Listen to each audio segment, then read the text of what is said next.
নমস্কাৰ, আজি মই আপোনালোকক আকৌ এটা আমৰ বিষয়ে ক'বলৈ চেষ্টা কৰিম আৰু সেই আমটো হৈ গ'ল ভাষ্টাৰা আম। আৰু সেই ভাষ্টাৰা যিটো আম হয় সেইটো প্ৰত্যেক বছৰতে আপোনাৰ 2বাৰ আৰু 3বাৰ লাগে। আপোনালোকে এনেকুৱা ধৰণৰ আপোনালোকে ভাষ্টাৰা আম ৰুৱক, প্ৰত্যেক বছৰে আপুনি 2বাৰ 3বাৰ আম ছিজনতো আপুনি আম খাবলৈ পাব। আহক এতিয়া আমি চব এই আমটো এতিয়া এই বৰ্তমান লাগি আছে আৰু ইয়াত আম এয়া লাগি আছে, আপোনালোকে দেখিছে এয়া হৈছে আম, এই দেখিছে আপোনালোকে এইটো আম লাগি আছে, এইটো তুলসী আম বুলি কয় আৰু বেলেগ ধৰণৰ আপোনাৰ আম লাগে। এতিয়া আপুনি চাওক এই ভাষ্টাৰা যিটো আম, এই আমটো বৰ্তমান এতিয়া সেইটো দেখিলে আৰু এই আমটো হৈছে এতিয়া বৰ্তমান ফুলিছে, এই দেখিছে আপুনি ফুলিবলৈ দেখা পাইছে, এইটো হৈ গ'ল আমৰ এতিয়া ফুল ফুলিছে। সি আম এতিয়া সৰিব হ'ল আৰু খাই শেষ হ'ব হ'ল, কিন্তু ই আম এতিয়া লগাৰ আৰম্ভ কৰিছে। কাৰণ ভাষ্টাৰা আমটো প্ৰত্যেক বছৰে 2বাৰ বা 3বাৰ আম লাগে। কাৰোবাৰ কোনোবা প্ৰকৃতিৰ যিটো ৱেডাৰলৈ ক'ৰবাত 2বাৰ লাগে, ক'ৰবাত 3বাৰ লাগে।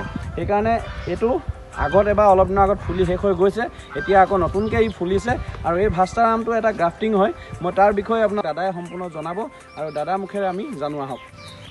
আজি এটা আপুনি ভেৰাইটিজ মন কৰিব, এইটো আপোনালোকক দেখুৱাইছিলোঁ আমৰ পুলি, এইটো আপোনাৰ তুলসী আমৰ এই ভেৰাইটিজটো দেখুৱাইছিলোঁ। এতিয়া আমি দেখুৱাম এইটো ভাষ্টাৰা আম, এইটো গ্ৰাফটিংটো, এই গ্ৰাফটিঙৰ পৰাই এই পুলিটো বনোৱা হৈছে। এতিয়া আপোনাক দেখুৱাইছোঁ চব পিছত লাগে বুলি এই আমটো সেইফালে লাগি আছে, এইফালে এইটো ফুলি আছে। এইখিনি আমৰ ফুল দেখিছে, এয়া কলি দেখিছে, এয়া ফুল দেখিছে আৰু এয়া ফুল আহি আছে, এয়া ফুল আহি আছে। এতিয়া আৰু ফুলিব, ফুলা আৰম্ভ কৰিব আছে, সেইপিনেও কৰিছে সেইফালে। এতিয়া গোটেই এই গছজোপা এতিয়া এই জাষ্ট আপোনাৰ এইটো ভেৰাইটিজ হ'ল এনেকুৱা ধৰণৰ, ই বছৰেকত আপোনাৰ 2বাৰ 3বাৰ লাগে। গতিকে এই বস্তুটো আমটো খাবলৈও ভাল, আপোনাৰ ইয়াৰ নামটো হ'ল ভাষ্টাৰা। গতিকে এই ভাষ্টাৰা ভেৰাইটিটো আপোনাৰ বছৰেকত 2বাৰ 3বাৰ ই লগা আৰম্ভ কৰে। গতিকে ইও এটা বেষ্ট কোৱালিটি আম বুলি বিবেচিত হৈছে। আৰু তাৰ মাজত আমৰ বিষয়লৈ আপোনালোকক আজি আৰু এটা মই বেলেগ ভেৰাইটিজো মই দেখুৱাম। এইটো আমৰ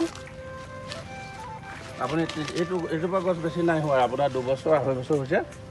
গতিকে এইটো 2-3 বছৰৰ পিছতে এতিয়া আমাৰ যে এনেকৈ ফুলা আৰম্ভ কৰিছে। যোৱা বছৰ আমি অফ ছিজনত খাবলৈ পাইছোঁ, এতিয়াও অফ ছিজনতে আমি খাবলৈ পাম।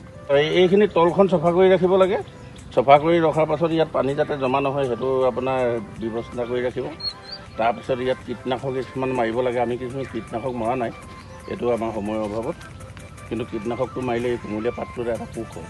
সেই পোকটো বাহিৰৰ পৰা উৰি আহি পেলানি এই পাতটো খায়, আকৌ সি পুনৰ গুচি যায়। গতিকে এই পোকটো আপুনি ইয়াত ৰৈ নাথাকে, আপুনি তাক পোকটো দেখাও নাপায়। গতিকে এই বস্তুটো এনেকুৱা টাইপৰ, এইটো চাওক আপোনাৰ গোটেই পাতখিনি আপোনাৰ যে ফুটুৱাই থৈছে, এইখিনি আপোনাৰ এটা বেমাৰ নহয়, এইটো আপোনাৰ পোকহে।